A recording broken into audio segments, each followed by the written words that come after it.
అందరికీ నమస్కారం. నేను మీ చిలకమర్తి ప్రభాకర చక్రవర్తి శర్మ. ప్రేక్షకులందరికీ శ్రీ క్రోధినామ సంవత్సర ఉగాది శుభాకాంక్షలు.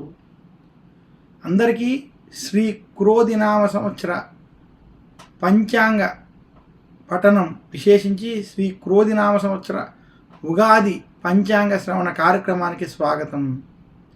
విశేషించి అసలు మనకి ఉగాది అనేటువంటి దానికి అర్థం యుగమునకు ఆది, అది కాలక్రమేణా యుగాది విశేషించి ఉగాదిగా మారిందని తెలియజేస్తూ, మనకి అసలు ఉగాది అనేటువంటిది విశేషంగా బ్రహ్మదేవుడు ప్రతి ప్రళయకాలం పూర్తయిన తర్వాత తిరిగి సృష్టిని ఆరంభించాలి అనేటువంటి సంకల్పంతో సృష్టి ఆరంభించడం, విశేషించి ప్రతి కల్పము పూర్తయిన తర్వాత ఆ కల్పం పూర్తయిన అంత్యభాగం అయ్యి తిరిగి కొత్తగా మరొక కల్పం కలిగినప్పుడు, ఆ కల్పం ప్రారంభమైనప్పుడు బ్రహ్మదేవుడు ఆ కల్పం ఇచ్చేటువంటి సమయంలో ఈ సృష్టిని ప్రారంభించినటువంటి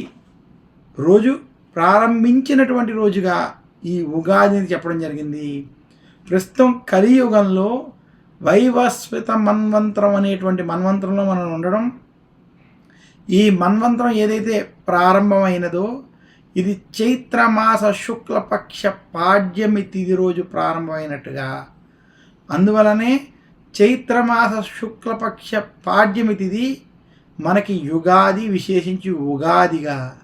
అందుకనే ప్రతి సంవత్సరం ఆ కల్ప ప్రారంభం, విశేషించి ఆ యుగ ప్రారంభానికి సంబంధించినటువంటి రోజు మనకి చైత్రమాస శుక్లపక్ష పాడ్యమి రోజు, ఉగాది రోజుగా మనకి మన యొక్క శాస్త్రాలు, పురాణాలు తెలియజేశాయి. ఇంతటి విశేషమైనటువంటి రోజు కాబట్టే ఉగాదికి అంతటి ప్రాధాన్యత ఉన్నది. ఇది అనేక రాష్ట్రాల్లో, విశేషించి మహారాష్ట్ర వంటి రాష్ట్రాల్లో గుడి పడవగా, ఉత్తర భారతదేశం విశేషించి మధ్యప్రదేశ్, ఉజ్జయిన్ వంటి ప్రదేశాల్లో విక్రమాదిత్య సంవత్సరముగా, అలాగే కొన్ని తూర్పు ప్రాంతాలు, బెంగాలీ వంటి ప్రాంతాల్లో వైశాఖిగా, అలాగే దక్షిణ భారతదేశంలో కర్ణాటక మరియు ఆంధ్ర వంటి ప్రాంతాల్లో ఉగాదిగా ఈ యొక్క సంవత్సరాదిని జరుపుకోవడం విశేషం.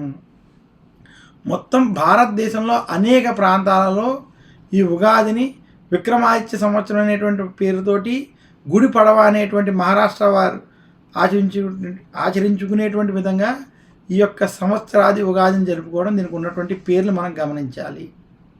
అసలు ఉగాది రోజు ఏ వ్యక్తి అయినా ఆచరించవలసినటువంటి ముఖ్యమైన విషయాలు ఏంటంటే, ఉగాది రోజు చేయవలసినటువంటి పనుల్లో ఈరోజు అభ్యంగన స్నానం చాలా ప్రాధాన్యం. అలాగే ఈరోజు విశేషించి మీ ఇంటి ఎలా వేలుపుని దేవుణ్ణి, భగవంతుణ్ణి దర్శించుకోవడం, వారిని పూజించుకోవడం చాలా ముఖ్యం. అన్నిటికన్నా ముఖ్యమైనది ఉగాది రోజు పంచాంగ శ్రవణం చేయడం, అలాగే విశేషించి ధర్మ కుంభం అని దాన్ని దానం చేయడం. ఇదే కాకుండా ఉగాది రోజు ఉగాది పచ్చడిని భగవంతుడికి నివేదన చేసి దాన్ని స్వీకరించడం అన్నీ ఉగాది పండగలో ఉన్నటువంటి విశేషాలు. ఉగాది రోజు ప్రతి ఒక్కరూ అభ్యంగ స్నానం, విశేషించి నువ్వుల నూనెతో అభ్యంగనం చేసుకుని తల స్నానాన్ని ఆచరించాలి. ఈరోజు కొత్త బట్టలు కట్టుకోవాలి, తిలక ధారణ చెయ్యాలి. ఉగాది రోజు మీ యొక్క ఇంటి ఇలవేల్పు ఇష్టదైవాన్ని ఆ రోజు ఆలయ దర్శనం కానీ దైవ దర్శనం చేసి ఇంట్లో మీ ఇలవేల్పు ఎవరైతే ఉన్నారో ఆ భగవంతుని ఈరోజు విశేషంగా పూజించడం వల్ల ఈ సంవత్సరం మొత్తం బాగుంటుంది.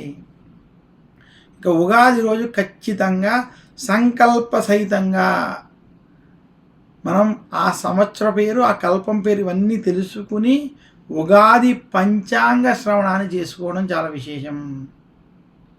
ఈరోజు పెద్దల ఆశీస్సులు వంటివి తీసుకోవాలి, కొత్త బట్టలు ధరించాలి.